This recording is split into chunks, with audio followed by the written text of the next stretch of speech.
여러분 안녕하세요. 오늘도 예배 자리에 오신 여러분을 환영하고 축복합니다. 우리를 사랑하시고 기뻐하시는 주님께서 우리의 예배를 통해서 우리와 함께 하시고 우리의 삶을 인도해 주시리라 믿습니다. 우리 그 믿음 가지고 오늘도 함께 기도하심으로써 예배를 시작하겠습니다. 좋으신 주님 앞에 오늘도 신실하게 나와서 예배드리는 모든 사람들을 주님이 기뻐하시리라 믿습니다. 우리의 삶을 주님께 맡기오니 주님께서 기쁘게 받아주시고 하루의 삶도 주님과 동행하는 복된 삶이 될 수 있도록 인도해 주시옵소서.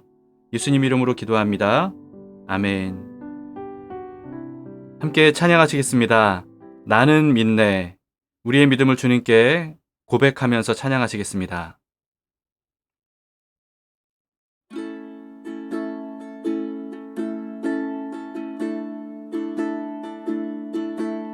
내게 허락하신 시련을 통해 나의 믿음 더욱 강하게 자라나고 험한 산과 골짜기 지나는 동안 주께 더 가까이 나를 이끄시네. 내가 겪는 시험이 어렵고 힘겨워도 내 주님보다 크지 않네.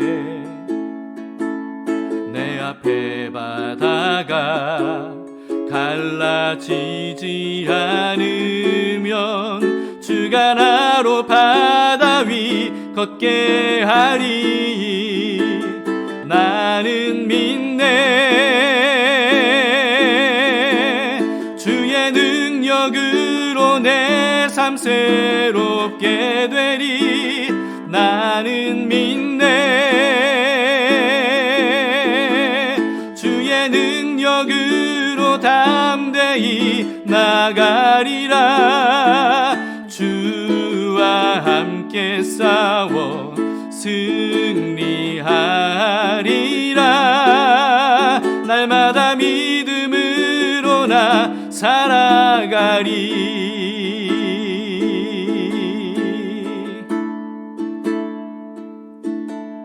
내게 허락하신 시련을 통해 나의 믿음 더욱 강하게 자라나고 험한 산과 골짜기 지나는 동안 주께 더 가까이 나를 이끄시네. 내가 겪는 시험이 어렵고 힘겨워도 내 주님보다 크지 않네. 내 앞에 바다가 갈라지지 않으면 주가 나로 바다 위 걷게 하리. 나는 믿네. 주의 능력으로 내 삶 새롭게 되리. 나는 믿네. 주의 능력으로 담대히 나가리라. 주와 함께 싸워 승리하리라. 날마다 믿음으로 나 살아가리. 나는 믿네. 주의 능력으로 내 삶 새롭게 되리. 나는 믿네. 주의 능력으로 담대히 나가리라. 주와 함께 싸워 승리하리라. 날마다 믿음으로 나 살아가리. 주 주와 함께 싸워 승리하리라. 날마다 믿음으로 나 살아가리. 날마다 믿음으로 나 살아가리.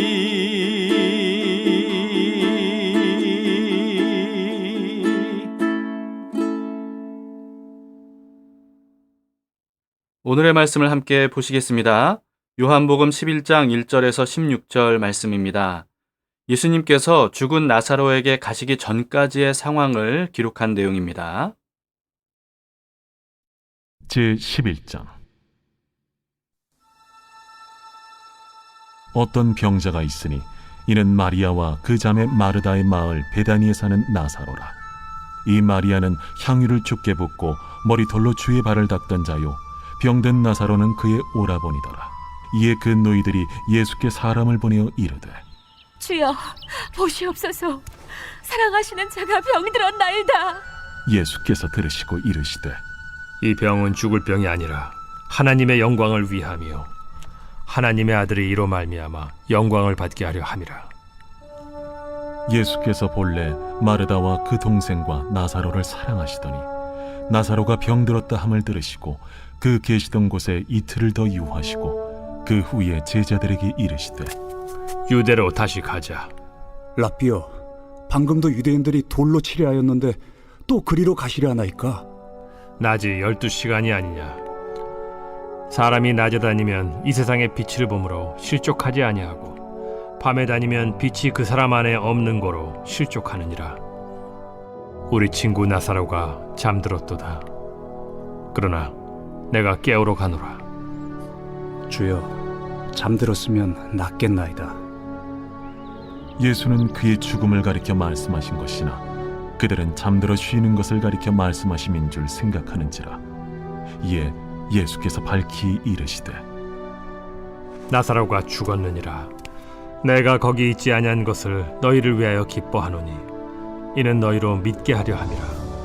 그러나 그에게로 가자. 디두모라고도 하는 도마가 다른 제자들에게 말하되, 우리도 주와 함께 죽으러 가자. 베단이라고 하는 작은 마을에 나사로라고 하는 사람이 살았습니다. 그 누이는 마르다와 마리아예요. 그 중에 마리아는요, 예수님께 값비싼 향유를 붓고 자신의 머리털로 예수님의 발을 씻겨준 사람으로 유명하죠. 오늘 본문에 그렇게 설명이 되어 있습니다. 그런데 이때는요, 아직 마리아가 예수님께 향유를 붓기 전이었습니다. 이 세 남매는요, 예수님과 특별히 가까운 사이였다고 오늘 본문에 기록을 하고 있습니다. 5절입니다. 예수께서 본래 마르다와 그 동생과 나사로를 사랑하시더니. 그런데요, 나사로가 중병에 들고 말았던 겁니다. 마르다와 마리아는 급히 예수님에게 사람을 보냈어요.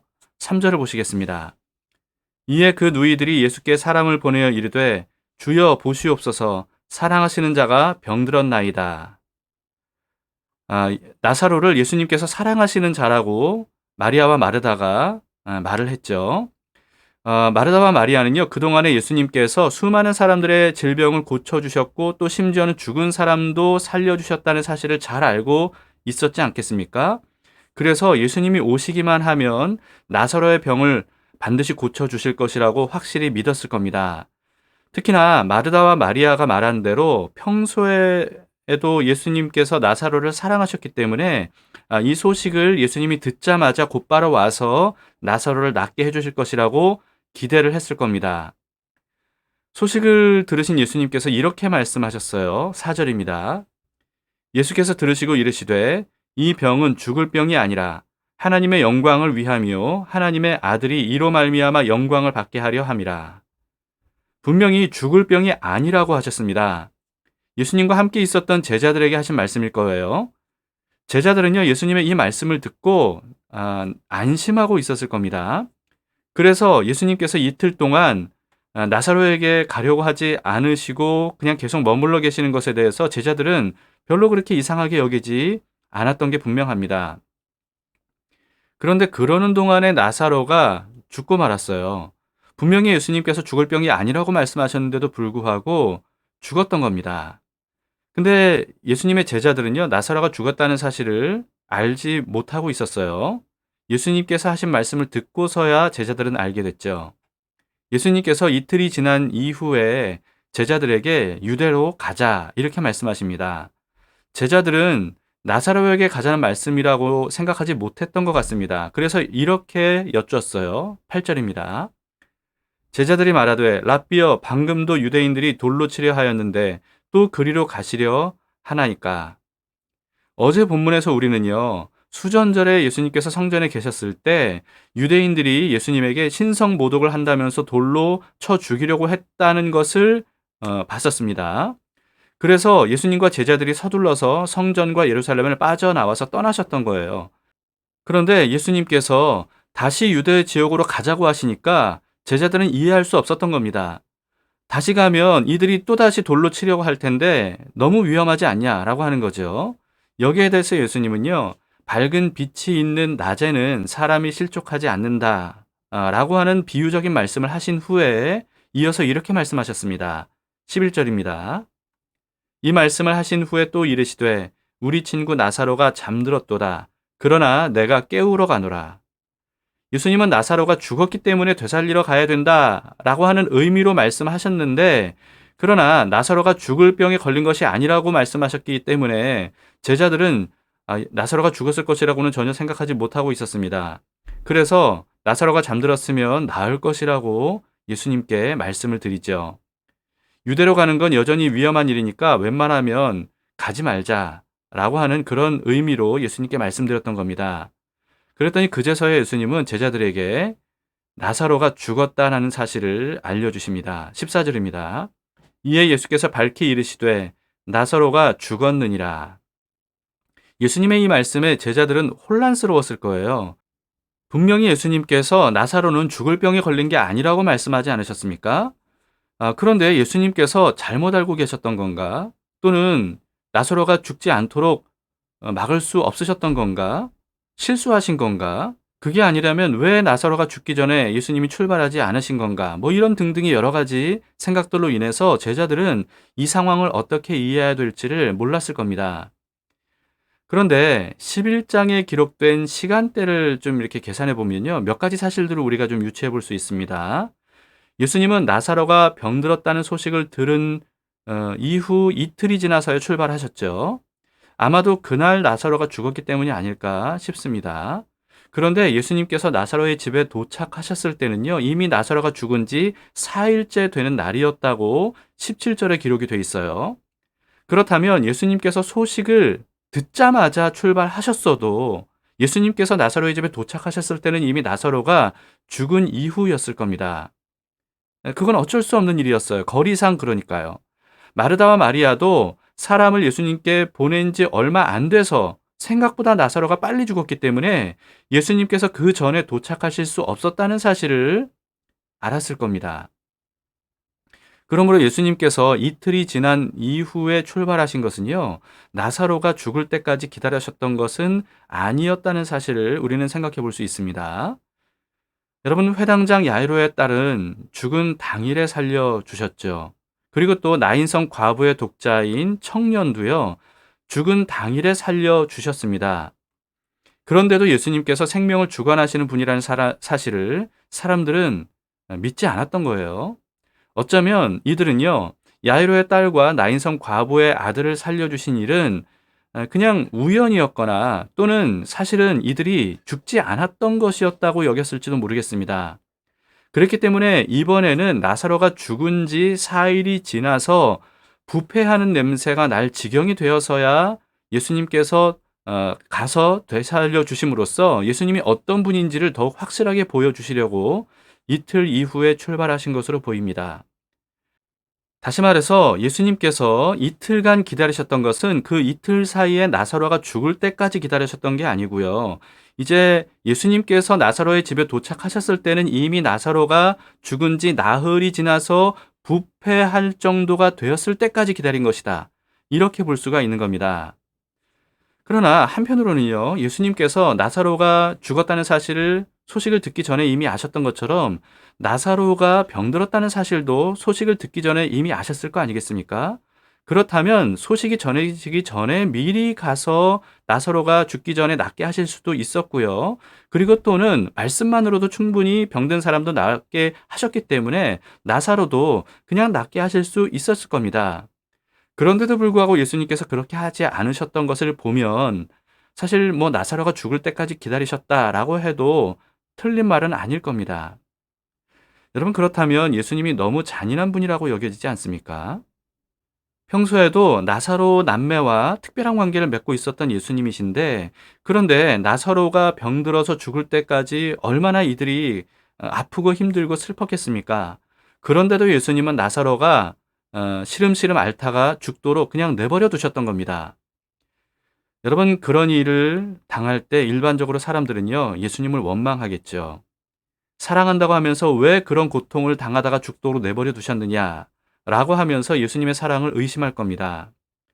그러나 그럴 수밖에 없었던 예수님의 심정을 우리는 알아야 됩니다. 사랑하는 나사로가 고통스럽게 죽고 또 사랑하는 마르다와 마리아가 정말 슬퍼서 통곡하는 건 못지않게 사실 예수님의 마음도 너무나도 비통하고 아프셨어요. 그래서 예수님은 나사로의 무덤 앞에서 눈물을 흘리셨다고 하지요. 그런데도 예수님께서 나사로가 죽도록 내버려 두신 이유를 이렇게 말씀을 하셨습니다. 4절을 보세요. 예수께서 들으시고 이르시되 이 병은 죽을 병이 아니라 하나님의 영광을 위함이요 하나님의 아들이 이로 말미암아 영광을 받게 하려 함이라 하시더라.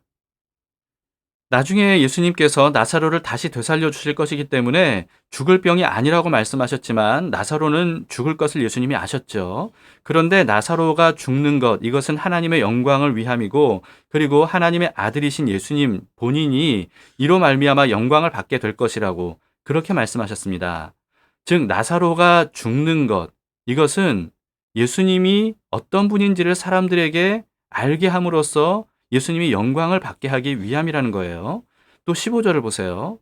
내가 거기 있지 아니한 것을 너희를 위하여 기뻐하노니 이는 너희로 믿게 하려 함이라. 그러나 그에게로 가자 하시니. 죽은 지 4일이나 된 나사로를 다시 살려주심으로써 예수님이 사람의 생명을 주관하시는 하나님의 아들이심을 확증해 주시기 위함이었다라고 하시는 겁니다. 이는 단순히 예수님이 사람들에게 영광과 명예를 얻기 위함이다 이런 뜻이 아니고요. 사람들이 그런 예수님을 그리스도로 믿고 그 믿음으로 인해서 구원을 얻게 하시려는 것이었다라고 하는 거죠. 즉 예수님은 나사로가 죽음의 고통을 당하는 것을 감수하는 한이 있어도 예수님을 사람들이 제대로 알고 믿음으로써 구원받기를 바라셨던 겁니다. 여러분, 예수님의 마음을 이해할 수 있겠습니까? 사랑하는 나사로가 고통스럽게 죽는 것, 여러분 그것은요 사실 예수님에게도 너무나도 힘들고 아픈 일이었습니다. 하지만 사람들이 예수님을 믿지 못해서 구원을 얻지 못한 채로 영원히 죽는 것, 여러분 이것은 예수님에게는 훨씬 더 비교할 수 없이 아프고 슬픈 일이었다는 거예요. 그래서 심지어 예수님 자신이 끔찍한 고문과 십자가 처형을 당하시는 것조차도 감수하지 않으셨습니까? 사람들을 구원할 수만 있다면 예수님은요 어떤 끔찍한 고통과 슬픔이라도 감수하실 수 있었던 겁니다. 그래도 예수님께서 직접 본인 스스로가 십자가의 희생을 감수하시는 것은 그렇다 칠지라도 나사로 남매를 사랑하신다고 하면서 이들이 이와 같이 큰 고통과 슬픔을 고스란히 겪도록 하신 것, 이건 좀 너무한 것 아닌가라고 하는 생각이 들 수도 있을 것 같습니다. 그런데요, 깊이 생각해 보면 어쩌면 예수님은 나사로 남매와 특별한 관계를 맺으셨기 때문에, 그렇기 때문에 이들이 이와 같은 하나님의 일을 이루시기 위한 일에 선택하셨다, 이렇게 볼 수도 있을 것 같습니다. 저는요, 예수님이 나사로 남매를 특별히 신뢰하셨기 때문이다, 이렇게 생각합니다. 이런 일을 당해도 이들만은 결코 예수님을 원망하지 않을 것이라고 예수님이 믿었고요. 그리고 예수님을 떠나지 않을 것이라고 확신하셨기 때문에 이들을 그런 일에 선택하셨던 것이 아니겠습니까? 하나님께서 욥을 선택하셨던 것처럼 말이죠. 인간적으로는 너무 가혹하다고 여겨질지 몰라도 욥도 그렇고 그리고 나사로 남매도요. 그 뜻을 이루시는 일에 훌륭하게 쓰임을 받았던 건 사실이고, 그로 인해서 이들이 더욱더 하나님과 가까워졌고 하나님에 대한 신뢰, 믿음이 더욱더 훨씬 강해졌다라고 하는 사실은 우리가 성경을 통해서 부인할 수가 없습니다. 저는 고등학생 때 하나님께서 감당하지 못할 시험은 허락하지 않으신다라고 하시는 고린도전서 10장 13절 말씀을 읽고 하나님은 사람의 수준에 맞게 시험을 허락하시는구나 라고 하는 생각을 하게 됐습니다. 그래서요, 그때 당시에 큰 어려움을 당하고 있었던 믿음의 친구를 보면서 눈물을 흘리면서 그 친구를 위해서 중보기도 하면서도 동시에 한편으로는 그 친구가 좀 부러웠어요. 하나님께서 그 친구의 신앙 수준을 그 정도로 높게 인정해 주시는구나 라고 하는 그런 생각이 들었기 때문입니다. 그래서 그때 저는요, 저도 그 친구 못지않은 신앙 수준으로 인정받는 사람이 되게 해주시기를 겁도 없이 기도를 했습니다. 그때 저는 신앙생활을 시작한 지 이제 1, 2년 불과 그 정도밖에 안 됐을 때였기 때문에 참 좀 무식하면서도 좀 순수한 생각으로 그런 기도를 드렸던 것 같아요. 그럼에도 하나님께서 특별히 신뢰하시는 사람에게는 특별한 시험과 고난을 허락하심으로써 하나님의 영광과 또 예수 그리스도의 구원을 나타내시는 일에 사용하신다라고 하는 생각에는 지금도 변함이 없습니다. 물론 욥이나 나사로 남매가 그랬던 것처럼 당사자들이 고통을 계속 겪고 있는 동안에는 하나님께서 하시는 일들에 대해서 전혀 알 수가 없었을 겁니다. 그래서 알 수 없는 상황이기 때문에 더 고통스럽고 힘들 수밖에 없는 거죠.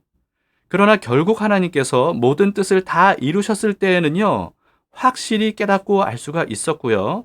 그래서 하나님께서 하신 일들에 대해서 원망하기는커녕 오히려 감사를 드리면서 찬양과 영광을 드렸던 겁니다. 지금 현재 고통을 당하고 있는 믿음의 성도들도 마찬가지라고 생각합니다. 왜 나에게 이런 일이 일어나서 이와 같은 슬픔과 아픔을 겪게 하시는지 아무리 생각해도 이해가 되지 않고 그래서 더 답답하고 고통스러운 상태에 있는 믿음의 형제 자매들이 있을 겁니다. 여러분, 이들에게 오늘 이 메시지를 전하고 싶습니다. 하나님께 버림받은 느낌이 들 수도 있습니다. 그러나 그건 느낌일 뿐이에요. 사실이 아닙니다. 오히려 하나님이 여러분을 너무나도 사랑하시고 또 특별히 신뢰하시기 때문일지도 모릅니다. 하나님은 여러분이 어느 정도 견딜 수 있고 또 어느 정도까지 이길 수 있는지 그걸 정확하게 알고 계시는 분이세요. 감당하지 못할 만큼의 시험은 허락하지 않으시는 분입니다. 그리고 때마다 피할 길을 내시고 이길 힘도 주시죠. 여러분, 이 같은 사실을 믿으시기 바랍니다.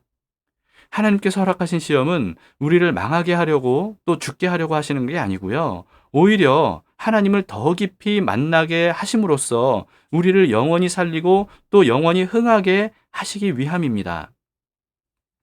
그러므로 아무리 힘들고 어려워도 끝까지 하나님을 신뢰하시기 바라요. 어떤 느낌이 부정적일 수 있습니다. 그런 부정적인 느낌이 드는 거, 거기에 대한 죄책감도 가질 필요가 없어요. 그런 느낌이 드는 것은 인간으로서는 당연합니다. 그러나 그 느낌을 믿지는 마세요. 하나님을 믿으시기 바랍니다. 하나님의 약속을 믿으시고 하나님의 사랑을 믿으세요. 또 내가 당한 일들에 대해서 사람들이 여러 가지 평가를 할 겁니다. 여러 가지 해석들을 할 거예요. 여러분, 그런 해석들을 하는 것도 인간적으로는 사실 어떻게 보면 당연합니다. 그러나 그렇다고 해서 그런 해석을 맞다고 받아들이지 마세요. 하나님이 옳으십니다. 하나님이 사랑하세요. 사람들이 어떻게 생각하고 어떻게 해석하든 우리를 향한 하나님의 사랑은 변치 않습니다. 모든 고난이 다 끝나는 날 하나님의 영광을 반드시 보게 될 겁니다. 그리고 하나님의 칭찬과 상급도 받게 될 것이라고 확신합니다. 마태복음 25장 21절에서 예수님께서 이렇게 말씀하셨죠. 그 주인이 이르되 잘하였도다 착하고 충성된 종아, 내가 적은 일에 충성하였음에 내가 많은 것을 네게 맡기리니 네 주인의 즐거움에 참여할지어다. 끝까지 예수님을 신뢰함으로써 지금 당하고 있는 고통과 아픔들을 잘 견뎌내면 주님께서 반드시 이와 같은 영광을 얻게 하시리라 믿습니다. 그리고 무엇보다도 우리를 통해서 많은 사람들이 예수님을 믿고 구원을 얻게 하실 겁니다. 하나님이 궁극적으로 원하시고 바라시는 게 바로 그것이기 때문입니다. 사람들이 예수님을 믿고 구원을 얻는 거죠. 우리가 그 일을 위해서 쓰임을 받을 수만 있다면 어떤 고난도 기꺼이 감수하겠다는 마음, 이런 마음을 우리가 가질 때 그런 사람이야말로 하나님의 마음과 합한 사람 아니겠습니까?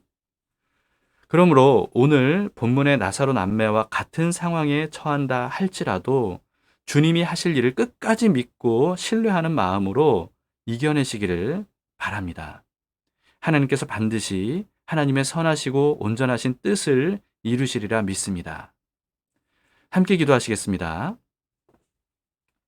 하나님 아버지, 나사로가 죽을 때까지 주님께서 기다리신 것은 나사로가 죽기를 원하셨기 때문이 아님을 믿습니다. 나사로를 다시 살리심으로써 나사로도 살리고 나사로의 가족도 더욱더 예수님을 신뢰하고 그리고 그 일로 인해서 수많은 사람들이 예수님을 믿고 구원을 얻게 하시려 하심을 우리가 믿습니다. 우리에게 당한 일들도 주님, 그와 같이 우리가 그 일로 인해서 망하게 하시기 위함이 아니라 우리가 결국은 그 일로 인해서 하나님의 뜻을 발견하고 하나님의 영광을 우리가 볼 수 있도록 하시기 위함임을 믿습니다. 하나님, 그렇기 때문에 어떤 고난과 어려움을 당한다 할지라도 어떤 막다른 골목에 이른 것처럼 이제는 끝이고 절망이라고 여겨지고 느껴지는 그런 상황이 올지라도 끝까지 주님을 신뢰함으로 이겨내기를 원하오니 주님, 우리의 눈을 밝혀주시고 우리의 믿음을 더욱 강해질 수 있도록 인도해 주시옵소서. 하나님, 오늘도 여러 가지 고통 중에 오랫동안 신음하며 고통하는 형제자매들을 위해서 기도합니다. 이들의 고통과 신음을 주님이 아시오니 주님께서 그 영혼을 더욱더 강건하게 하시고 주님께서 그 뜻을 이루실 때까지 끝까지 견디고 이길 수 있는 힘과 능력을 허락해 주시옵소서. 오늘도 주님 앞에 간절히 나와서 오늘 하루를 살아갈 힘을 간구하오니 부활이요 생명이신 예수 그리스도의 능력이 우리의 삶을 주관하게 하셔서 이 세상을 이기는 하루가 될 수 있도록 도와주시옵소서. 예수님 이름으로 기도합니다. 아멘. 오늘 말씀을 생각하시면서 주님을 끝까지 신뢰하는 믿음을 여러분 얻기를 소망하면서 주님 앞으로 가까이 나아가시기를 원합니다. 주님의 말씀이 우리의 믿음을 더 성장하게 만들어 줍니다. 오늘도 신실하신 예수님께서 우리와 함께 하십니다.